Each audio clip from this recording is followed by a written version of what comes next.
আচ্ছা, ঠান্ডায় কি আমার মাথার ব্যায়াম হয়ে গেল, নাকি বৌমা আমার সাথে কোনো কারসাজি করলো? অজিত আর বৌমার কফি গরম, খিচুড়ি গরম, অথচ আমার বেলায় সঙ্গে সঙ্গে ঠান্ডা হয়ে গেল। এটা কি করে হয়? বৌমা তো আমার খুব হিংসুটি। আমার বেশ মনে আছে, একবার আমার মেয়েটা শ্বশুর বাড়ি থেকে আসার পর বৌমা ওকে অনেকক্ষণ বাইরে দাঁড় করিয়ে রেখেছিল। কারণ তার দুদিন আগে আমি পাড়া বেড়াতে গিয়ে চাবি হারিয়ে ফেলেছিলাম, আর সেজন্য বৌমা বাড়িতে আটকা পড়ে গেছিল। আরও সিনেমা দেখতে যাওয়া বাতিল হয়ে গিয়েছিল। হ্যাঁ, তাই তো, দুয়ে দুয়ে চার হয়ে যাচ্ছে। আমার কোনো মাথার ব্যামো হয়নি। বৌমা আমার সাথে শয়তানি করেছে। কি কুক্ষণ এই কুচুটে বৌমাকে আমি পছন্দ করেছিলাম কে জানে। মা, তাড়াতাড়ি ছাদ থেকে নামুন তো। জল খাবার করেছি, খেয়ে নিন। তা না হলেই তো আবার বলবেন ঠান্ডা খাবার দিয়েছি। এমন ভাব করছে ও যেন আমায় গতকাল গরম গরম কফি খিচুড়ি দিয়েছিল। আমি যেন কিছুই বুঝি না। কেমন কায়দা করে অজিতকে আমার খাবারটা ছুঁয়ে দেখতেও দিল না। আর আমার ছেলেটাও হয়েছে মেনিমুখো, বৌমার কথায় উঠছে আবার বৌমার কথায় বসছে। আরে মা, শুনতে পাচ্ছেন না নাকি? কখন থেকে খেতে ডাকছি, কানে যাচ্ছে না? কোন ভাবনার দেশে বেড়াতে বৌমা, গেছেন? শুনতে পেয়েছি, কিন্তু হাঁটুতে খুব ব্যথা, হাঁটতে পারছি না। কিন্তু তুমি তো আর আমায় ছাতে এসে খেতে দেবে না, তাই আমি আজ কিছু খাবো না। না না মা, আপনি যখন হাঁটা চলা করতে পারছেন না, তখন আমি আপনাকে খাবার পৌঁছে দিচ্ছি। একবার আমার মেয়েকে ফোন করি, ওকে এখানে আসতে বলি।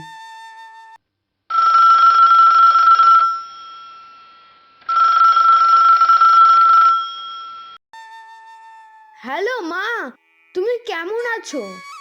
হ্যালো অর্ণা, আমি ভালো নেই রে মা। এই ঠান্ডায় আমি একদম জমে যাচ্ছি। হাঁটুর ব্যথাটা বেজায় বেড়েছে।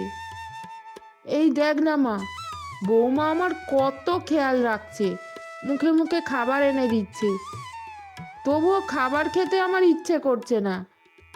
মনে হচ্ছে ঠান্ডা খাবার খাচ্ছি, অথচ ওই একই খাবার বৌমা, অজিত সবাই খাচ্ছে।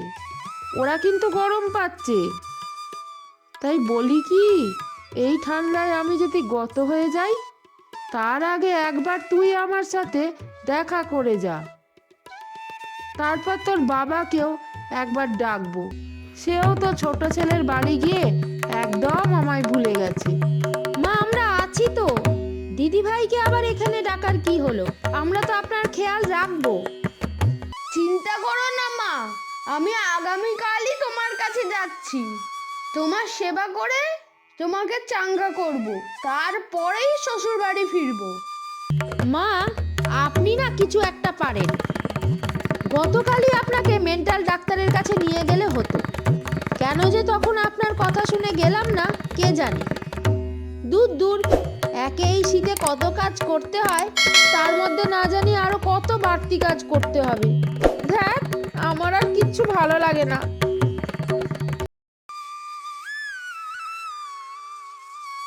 মা, তোমার জন্য তিলের নাড়ু বানিয়ে এনেছি, তুমি খাও। তিলে অনেক ক্যালসিয়াম আছে, এতে তোমার হাঁটুর ব্যথার উপশম হবে। আর তিল খেলে শরীরের হিটও বাড়ে, তাই ঠান্ডাতে আর তোমার শরীরের কাঁপুনি হবে না। বড় বৌদি, তুমি মায়ের জন্য একটু রসুন তেল বানিয়ে আনো তো, আমি মায়ের পায়ে মালিশ করে দেব। হ্যাঁ, যাচ্ছি দিদি ভাই। তুমি কিছু খাবে, করে এনে দেব?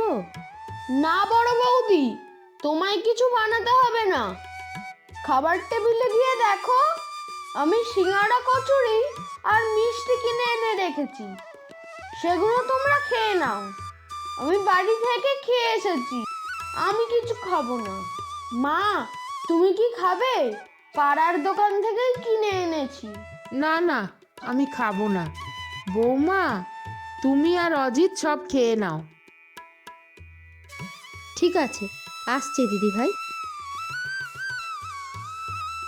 শোন অর্ণা, বৌমা শীতকালে স্নান করে না, তাই আমি কৌশল করে ওকে স্নান করিয়ে দিয়েছিলাম। তাই ও গত পরশুদিন আমায় ঠান্ডা কফি, ঠান্ডা খিচুড়ি খাইয়েছে, আর আমি এই জন্যই অসুস্থ হয়ে গেছি। বড় বৌদি রোজই তোমায় ঠান্ডা খাবার খাওয়ায়? না, ওই একদিনই খাইয়েছিল। তাহলে ছেড়ে দাও, শোধবোধ হয়ে গেছে। আমি ওর ভালোর জন্য করেছিলাম, আর ও আমার ক্ষতির জন্য করেছিল। তাহলে কি করে ছেড়ে দিই বল? তুই যদি আমায় সাহায্য না করিস তাহলে আমি কিন্তু খুব দুঃখ পাবো। ঠিক আছে, আমায় কি করতে হবে বলো। বৌমা আমায় যা খেতে দেবে সেগুলো তোকে বৌমার চোখের আড়ালে ফ্রিজে ঢুকিয়ে ঠান্ডা করে দিতে হবে। আর অজিতকে বলতে হবে ওর বউ আমায় ঠান্ডা খাবার দেয়, অথচ বাকিদের গরম খাবার দেয়। ওকে, তাই হবে।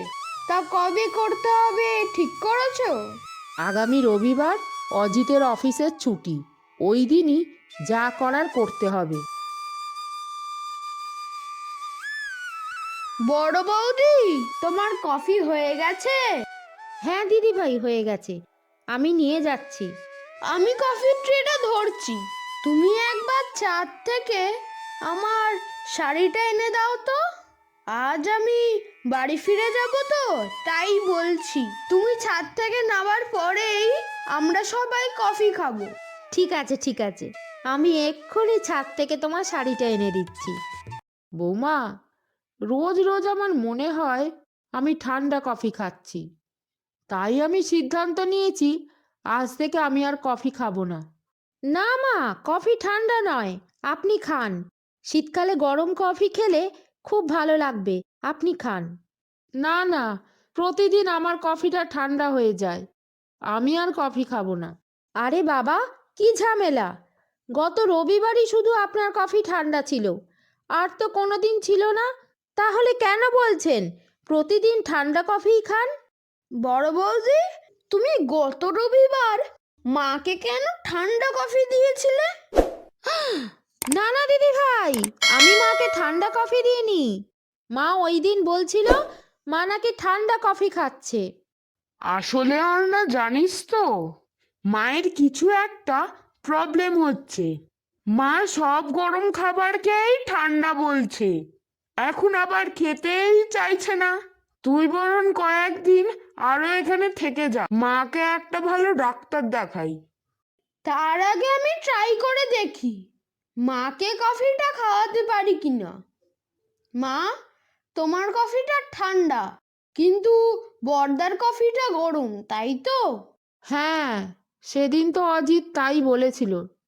ঠিক আছে, তাহলে তুমি আজ বর্দার কফিটা খাও, আর বর্দা তোমার কফিটা খাবে। ঠিক আছে। আহ, আজকের কফিটা খুব ভালো করেছো বৌমা। আর আমার প্রতিদিন অজিতের কফিটাই দিও। কি সুন্দর গরম এটা, খুব ভালো লাগছে। মঞ্জু, কফিটা ঠান্ডা কেন? তুমি মাকে প্রতিদিন বাসি ঠান্ডা কফি দাও? ছি ছি ছি, তুমি ইচ্ছে করে মাকে কষ্ট দাও। কি বলছো তুমি? আমি মাকে বাসি ঠান্ডা কফি দেব কেন? দেখলে না আমি এক্ষুনি কফি বানালাম। তাহলে কফিটা এত ঠান্ডা হলো কেন? বিশ্বাস না হলে নিজে খেয়ে দেখো। এটা কি করে হলো? দিদি ভাই দেখেছে আমি সবার কফি করেছি। না না বড় বৌদি, আমি তোমায় কফি করতে দেখিনি। মনে করে দেখো, তোমার সাথে আমার রান্নাঘরের বাইরে দালানে দেখা হয়েছিল। তুমি কফির ট্রে নিয়ে আসছিলে, সবাই দেখেছে। কফির ট্রেটা আমি তোমার কাছ থেকে নিয়ে এক চুলও কোথাও নড়িনি। আমার ঘাড়ে দোষ দেওয়ার আগে আমি সবটা বলে দিলাম। মঞ্জু, আমি সবটা বুঝতে পেরেছি। মাকে তুমি প্রতিদিন অন্তর টিপুনি দাও আর আমায় মিথ্যা কথা বলো। আমি তোমার থেকে এরকম আশা করিনি। এই না গো না, শোনো শোনো আমার কথাটা শোনো। অর্ণা, কি করলি রে? সত্যি তো, তোকে আমরা কফি ট্রে নিয়ে কোথাও যেতে দেখলাম না। কিছুক্ষণ আগে দোকানে যেতে তো দেখেছিলে। পাঁচুদার দোকানে গিয়ে বললাম, পাঁচুদা তোমার কাছে একটু বরফ হবে? মা পড়ে গেছে, একটু বরফ লাগাতে হবে। আর শীতকাল বলে আমরা বরফ বসাইনি গো। পাঁচু দাও বরফ দিয়ে দিল, আর আমিও কিছুটা কফি খেয়ে নিয়ে সেই বরফটা কফির কাপে ফেলে দিলাম। বরফটা গরম কফিতে তাড়াতাড়ি গলে গিয়ে কফিটা ঠান্ডা করে দিল। এই না হলে আমার মেয়ে, সোনা মেয়ে।